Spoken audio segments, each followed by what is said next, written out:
waxaan maray safar dheer baan jiray oo qaatay muddo hal bil ah maanta bil iyo kow iyo intaan ka maqnaa iyadoo aan safar shaqo u aadnay markii hore Yurub kabacdina aan Nairobi ku soo noqday haddana aan aaday Ethiopia iyadoo aan masaalaxa guud iyo sulx guud oo ka jiray ka qayb qaatay safarkaas Yurub aanu aadnay wuxuu ahaa safar Soomaalida ay dowladaha midowga Yurub ee beesha caalamku wax ugu ururinayeen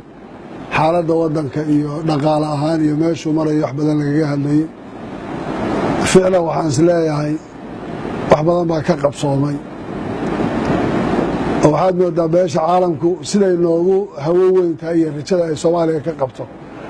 wixii annaga nala jirayna wax nusqaan ka yihiin laakiin waxa international community ka jiray inta badan waxaad moodaa inay iyagu isku dayayaan inay Soomaaliya wax la qabtaan intaan shirkaas waxaan ka faa'iidaystay oo soo maray jaaliyadaha degan Scandinavian-ka ama Yurub oo aan isugu geeyay Sweden oo aan kala qayb galay xaflad ama dadka qurba joogta ah Soomaaliyeed iyo kuwa reer Jubbaland ba la yeelanay wada hadallo iyo xaaladooda inaan wax ka ogaano waddanka waxa ka jirana aan la socodsiino waxaan isleeyahay dadku rajo badan bay maanta waxay ka qabaan Soomaaliya oo isbedesha hore u marta meel fiican gaadha inay dadka dibadda jira maanta waxaad moodaa ka xiiso badan yihiin kuwa gudaha ku jira ee waddanka gudihiisa jooga taasoo isleeyahay way mudan yihiin in loo sameeyo iyaga iyo ubadkooda dibadda jiraba bay'a ama environment ay ku noolaan karaan oo carruurta ay ku soo celin karaan sababtoo hamigooda ugu badan baa sidaasa intaa ka bacdi waxaan aad uga xumahay maalmo dhaweed qulqulatooyin ka dhacay deegaankan oo laba qabiil oo walaalo ah waxoogaa ku dhex marmareen oo aan isleeyahay gacmo badan oo cid walba way geli kartaa hadday dhibaata dhacdo haddana aan aad ugu faraxsanahay u mahadcelinayo mas-uuliyiintii maamulka odayaashii dhaqanka iyo ciidamadii amniguba sida ay arrintaa u xakameeyeen labada beeloodna ay u garteen inay maanta soo dhaafeen xilligii la isqaqabsan jiray wax la isweydiin jiray oo bar iyo beer iyo bed iyo la isku qaqaban jiray saa maanta dhulkeenni baa wax degan lalayahay markaa taana waxaan rajaynayaa insha allahu inay xaalad fiicanna ku dhammaan doonto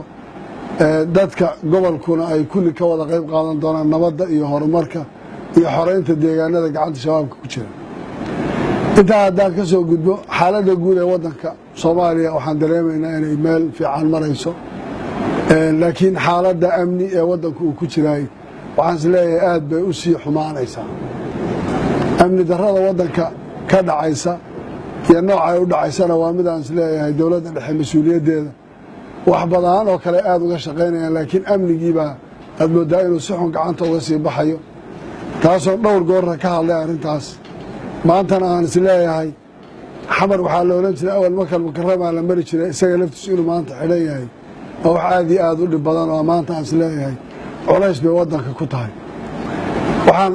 aad u soo boorinayay oon marar badanna ka hadlaynay shirkaas aan Brussels tagnana aan ka hadalnay waxay ahayd arrimaha amniga in wax laga qabto oo maanta dagaalka shabaab una noqonin inuu guryahanaga dib ugu soo noqda ay noqoto in bannaanka loogu baxo nasiib darrase dowladdii federaalka ahayd aad moodo inay ka gaabinayso arrimihii amniga oo waxyaalo badan oo kale ay ku sii mashquulsan tahay oo aan isleeyahay waxyaalaha qaarkood xataa baahi badan oo ka jirtaa ma jirto haddii amniga wax laga qaban waayo oo maanta ay taagan tahay iriddii madaxtooyada inay dhibaatadu ka jirto ay dhibaato ku taagantah taa waxaan isleeyahay waa arrin aad iyo aad dhibaatadeeda u leh aanan kula talinayo dowladda federaalka iyo dowlad goboleedyada iyo mas-uuliyiinta Soomaaliya intuba inay dib ugu noqdaan xaaladda amni ee waddanku ku jiro oo ay iska daayaan bangiga adduunka deymo dhaafaya iyo deeqka caalamiga la bixinayaa iyo kanaa la samaynaya haddii dadku amni loo waayo deeq caalamiyana meel lagu bixiyaa ma jirto bangi adduun wuxuu bixiyana meelaad geynaysa ma laha bal waxaan ku dhaliilayaa xataa dowladda federaalka ma aha inay amnigii gabtay keliya iyadoo dhaqaalo badan iyo miisaaniyo badan iyo kaalmo badan helaysa inay tiraahdo xamar bay ku egyihiin iyo dowladdii dhexe iyo ciidamadii qaranka intiina ay waxa maanta laga qaban lahayn oo wax aad iyo aad aan looga xumaado wey waanan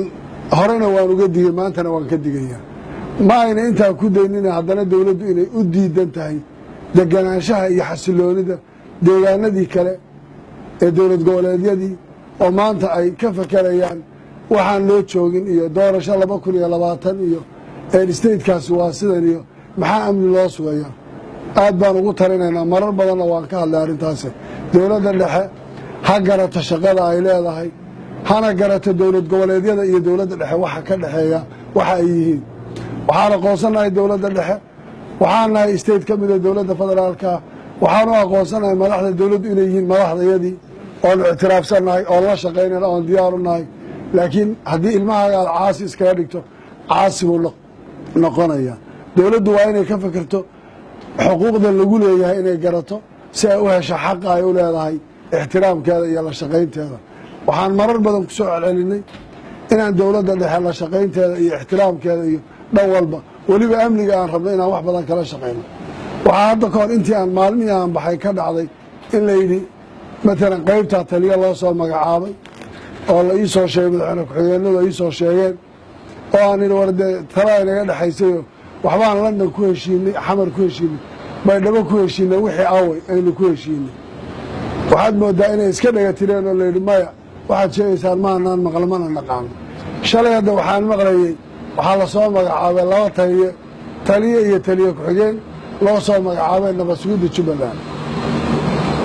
waa nasiib daro dowladdu inayna xoogaal ka hayn xataa waxa ay ka shaqaysa iyo waxay gacanta ku hayso nabad sugidda maanta jubbaland ay jirta oo amniga shaqada ugu badan ka haysa waa ciidan jubbaland ay dhistay ayna maanta dowladda federaalkii waxay ku sheeganaysaana ayna jirin in la yidhaahdo markaa hebel iyo hebel orda taga waan idiin magacawnay waa fawdo iyo qas kale waxaan rabaa inaan ka digo oo aan ka bixiyo digniin dowladda federaalka mas-uuliyiinteedu ha u hoggaansameen shuruucda waddanka taasaa annaguna waxay keenaysaa inaan la nimaadno hoggaansan waddankani maanta uma baahna dagaal sukeeya qalqalad uma baahna jubbaland 2013 bay ka soo gudubtay xaalad tan oo kale ah dad la soo diro xaalad dagaaloo la abuuro dhibaato la geysto waxaan rabaa inaan kula taliyo madaxda federaalku inay maanta hamigooda iyo fakarkooda iyo culayskooda iyo dareenkooda saaraan dadka ay mas-uulka ka yihiin iyo amnigooda iyo waxuqabashadooda iyo iskuwadkooda iyo hoggaansanidooda inay la yimaadaan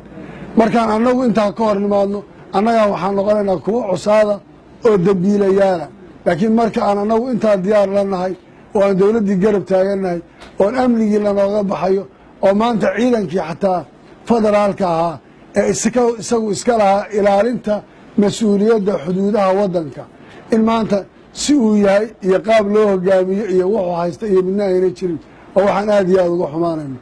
dowladdu ha ka fakarto waxaa u yaalla mas-uuliyaadka ha ka fakarto waddada jidka makal mukarama oo shalay furnaa inuuna maanta xidhnaanin oo xamar madaxtooyada horteeda qaraxa lala hor istaagaye inay cadowgan aan iska kaalmaysano shaqo qaybsanno waxaan qaybsannay aan gallo lanagula xisaabtamo middaa ha la galo dowladaha internationaalka iyo kuwa amisom iyo cid walbana ha lala xisaabtamo oo maxaa la qabtay maxaa la yidhaahdo ha la iska daayo social media iyo facebooka iyo ammaan iyo cay inaynan diin ka dhiganin waxa dhabta aan u soo jeedsano waxaan rabaa mar labaad iyo mar labaad ku celinayaan ha ilaaliso dowladdu sistamka dowladnimo ee maanta soomaaliya ay leedahay madaxweynaha prime ministerka sbiikarka waxaan doonaynaa in dowladnimada la dhowro waxaan doonaynaa baarlamaanka federaalkii shaqadii dowladnimada u lahaa waxaad moodaa inuu hadda baarlamaan xidhan iyo meelay aadeen lama garanayo iyo iyagii inay ku milmeen oo ayna garanayn shaqadoodii in dib loogu soo noqdo oo waddanka deganaanshihiisana la ilaaliyo isla xisaabtanna uu yimaado aad iyo aad baad u mahadsantihiin wabilahi tawfiiq wasalaamu calaykum waraxmatullahi wabarakatu